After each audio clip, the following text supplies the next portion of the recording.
Hey, Battle Bill here with another video, and today we're actually not going to get into any battles. What we're going to talk about is the Season 4 Go Battle League update. It was announced a little while ago, but I figured the best time to release a video on it would be today, the day Season 4 is going to start. So either this video will come out just as Season 4 starts or right before it does. Either or, I'm not too sure exactly when I'm going to upload it, but it will be out on that day. And I know these types of videos don't get a ton of attention, but there are a small minority of you guys that follow me that appreciate my thoughts and opinions on these types of topics. So I figured I still give it to you anyway. And honestly, if you don't mind, because of that reasoning, if you could just like or comment or well, I guess subscribing doesn't really help the video. If you could like or comment, it would be really appreciated. I want to hear back about your thoughts and opinions on what's happening in Season 4. And I'm going to try my best to not make this as long as the last video. This is still like a new style for me, so I'm working on making it a little bit more concise and to the point, but I will be jumping through the update and I will talk about certain parts of it a little bit more and certain things I'm going to just gloss over quickly. But either way, let's start talking about the update. As already mentioned, Season 4 will be beginning September 14th, which is today, the day you're getting the video, and it will go for about 2 weeks until September 28th.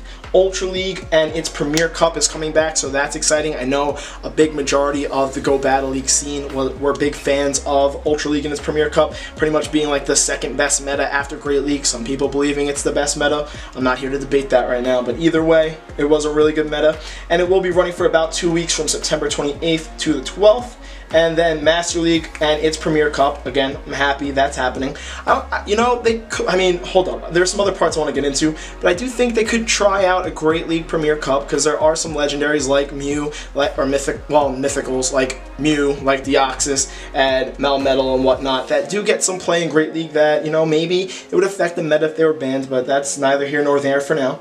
But Master League and its Premier Cup are coming back for about 2 weeks, which is awesome. And then there's the all-new Halloween Cup. So, you know, there's no Great League Premier, but we are getting a very specific meta in Great League called the Halloween Cup that will run for about a week from October 26th to the 3rd. I'll talk about my thoughts on that in a minute. All 3 leagues will be back for another week towards the end, and then Season 5 will start, and there are some things to talk about Season 5, but not a lot, so I'll maybe save that for the future video when Season 5 gets a little bit closer, but there are already some changes there that we know about. So let's talk about this Halloween Cup. We can look forward to it from October 26th to November 3rd, and this format is going to include Poison, Ghost, Bug, Dark, and Fairy type Pokemon. So very Sylph-like, which has me extremely excited. Maybe I'll look at PvPoke and we'll talk about the meta a little bit, but again, I don't want this video to run too long. But I'm extremely excited for this. I think it's a huge positive step for Go Battle League going forward. I do believe that they should be trying all these types of cups in every single league. It will give a lot of different Pokemon use that didn't have use before and would just spice things up and allow people to try out new things and enjoy Go Battle League PvP battles. So overall, I'm excited for it, even though I don't know how great of a meta these 5 types together are going to work. At my first glance at PvPoke, it still looks like Azumarill is going to be running the meta, so what I would highly recommend in advance, if you're going to start team building and you want to practice, make your teams consisting of at least 2 Azumarill counters, maybe 2 Azumarill counters and your own Azumarill. So that's just a little foresight for the future. And what's dope is it's running around Halloween time, so we have a chance at those Halloween costumed starter Pokemon in Squirtle, Bulbasaur, and Charmander. This next part I'm going to gloss over a little bit quickly. In Season 4, these are things that are staying the same. The walking requirement, the friendship, the avatar items, Pikachu Libre, things along those lines. Certain Pokemon for each rank as your first encounter coming back, or not even as your first encounter, but just being able to get them, like Galarian, Zigzagoon at rank 4, yada yada. Some of the stuff we're used to. One thing I do want to just stress, and I wish they would just make the announcement and be like, Go Battle League will no longer require a walking requirement. Great English, Battle Bill. But either way, I really just want them to make that announcement. I know they can make a lot more money with the walking requirement, but I think if they really want to see Go Battle League be successful, the walking requirement needs to be done away with. I understand why they might go back to it. I'm just really hoping that they don't. Either way, let's talk about the new stuff in Season 4. Rank progression will be changing, which I'm not the biggest fan of. You can reach rank 2 by completing a certain number of battles, and then you can win a certain number of battles to reach each of the ranks from 3 to 9. After rank 9, it's then based on your elo of getting to 3,000 or reaching rank 10.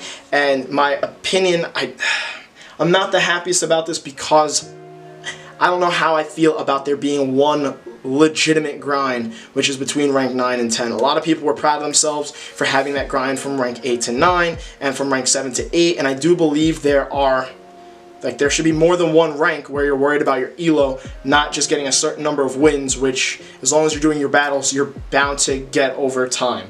So, I mean, you could agree with me, disagree. Again, let me know in the comment section how you feel about that.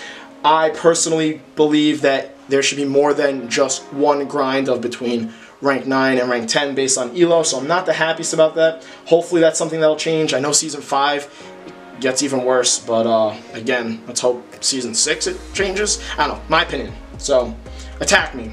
You can disagree. We're allowed to disagree. We'll talk about it more in the comment section, but this is just how I feel about that. Doesn't mean it's correct. My opinion is not gold, I promise. The end of season rewards will be similar to those in Season 3. Let's see. You'll reach rank 10, you'll get a new pose, which is always dope. I also like that, what I do like is that people that might not reach rank 10 in Season 3 can at least get the Season 3 pose by reaching rank 10 in Season 4. I do believe they deserve like a chance at getting the previous season. So I guess that is a positive. And then, and then also we'll be getting the Elite Fast TM this season instead of Elite Charge. Makes sense. They've been swapping that Elite TM every season. Alright, let's talk about the next thing that I'm mildly excited about, but I do have a slight critique, but it's not like a negative thing, it's just something that hopefully will be built on and then work and improved in the future, and that is the Flying Cup. So the Flying Cup will be a format of Great League battles where you're only allowed to use flying type Pokemon. So again, another Sylph-like meta, which I'm extremely excited for. And then also it'll be occurring on Go Battle Night, where you're allowed to do 20 sets of battles, which is a total of 100 battles. So catch me on Twitch. It's a Thursday night. It's September 24th. Why don't I see it here? Where is it? Where's the date? Bruh. Oh, there it is. Okay, it was right above it. September 24th. So at least I was correct. So Go Battle Night, September 24th. Catch me there. It's a Thursday night, which will be a work night for me. So I'm going to really be pushing myself for you guys. I'm going to stream all my battles.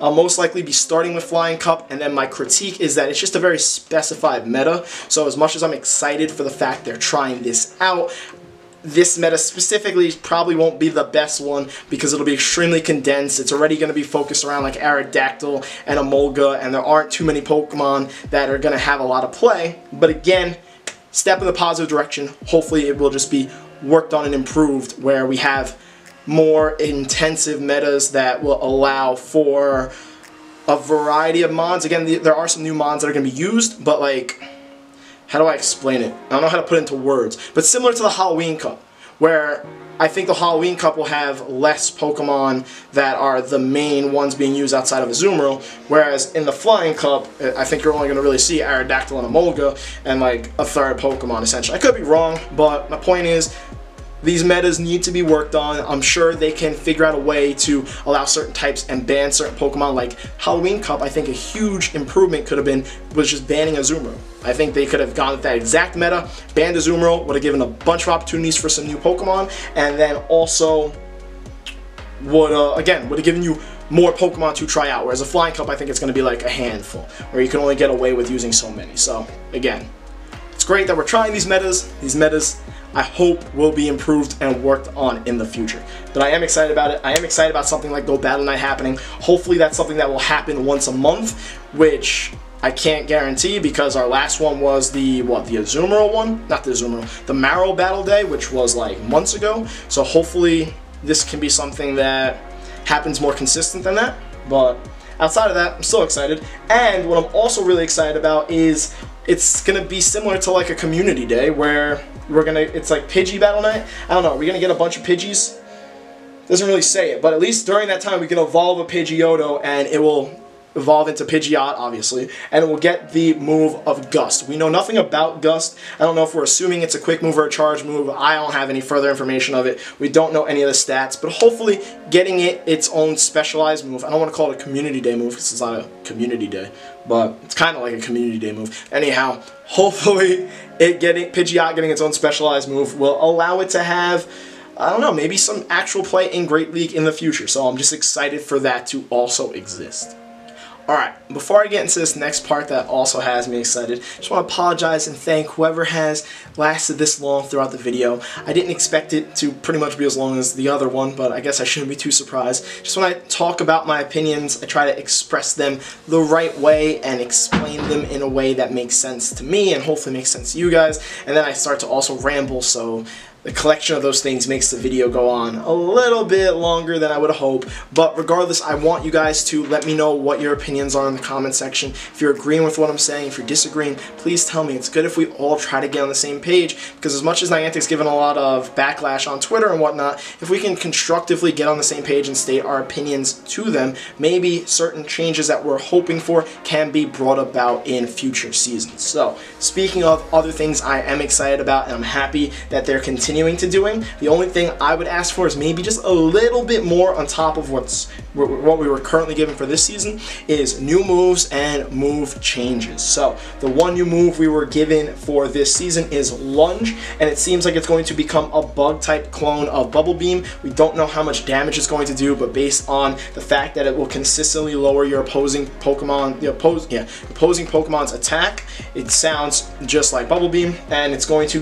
be given to Masquerain and Galvantula, which I'm excited for, specifically for Galvantula. I love it, and unfortunately now that Registeel kind of fell out of Great League, Galvantula used to core break Registeel and Azumarill, so Galvantula's kind of fallen out of Great League because of that. Hopefully this gives it a chance to come back.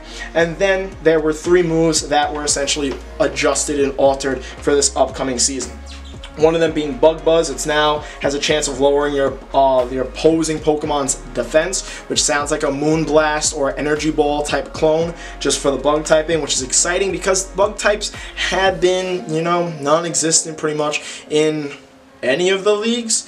There aren't too many. There are a couple bug types, like Crustle exists in Ultra League, but that's like a spice pick. I guess Heracross kind of exists in Ultra League. That's a bit of a spice pick. I'm trying to think of Great League, but again, I don't want to get on too much of a tangent. But I'm happy that, you know, bug Pokemon are given some appreciation.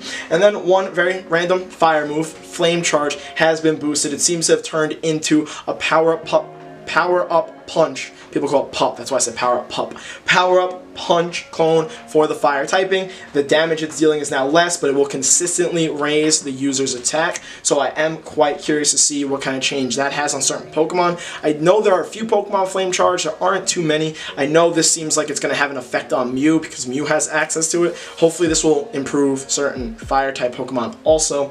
But fire Pokemon as a whole need more than Flame Charge. So this is a good start. Fire Pokemon really struggling. Also, they definitely need some more help in the move department. And the last change for trainer battles this season is Signal Beam, which again is another improvement for bug type Pokemon, and it has the chance to lower your opposing Pokemon's attack and defense stat. And what this kind of looks like to me is an actual clone of Tri-Attack. So, or like a little tease of what Tri-Attack is going to look like for Porygon Z when it gets it on Community Day, because all we know about Tri-Attack is that it's going to lower the opposing Pokemon's attack and defense. So when we find out how much damage Signal Beam is now going to do in this new season, that might essentially let us know what Porygon Z is going to be able to do damage-wise with Tri-Attack as a normal typing version of this, because again, it will also have the chance to lower the attack and defense of opposing Pokemon. So that might be a bit of a hint. And now,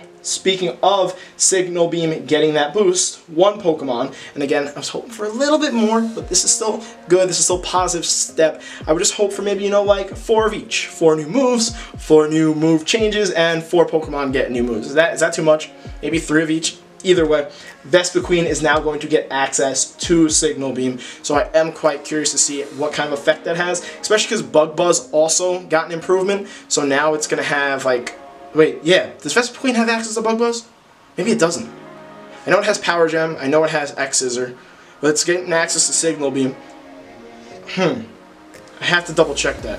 Actually, you know what? Let me double check it in front of you guys really quick, if I could hopefully do this very quickly. Please hold. So yeah, typically X-Scissor, Power Gem.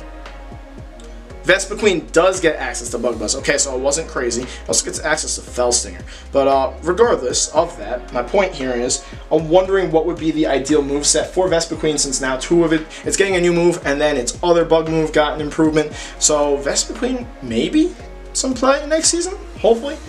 My only concern is that these aren't enough changes. Like last season, we were given a lot of changes to moves, and they had a huge effect on the Great League meta, whereas these changes, it seems like the meta is going to remain very similar to what it was last season. I could be wrong. I hope I'm wrong. I would love for the meta to consistently adapt so we can all adjust as trainers and improve, and then also want to use different and unique type Pokemon. Let me know what you guys thought of that. So yeah, those are my thoughts on Season 4 Go Battle League update. Please let me know yours. I want to hear from you. I literally made this video for you guys because I want to hear back from you guys. So please let me know in the comment section. And other than that, don't forget to like, comment, subscribe. I'll see you guys in the next video with some exciting Season 4 battles.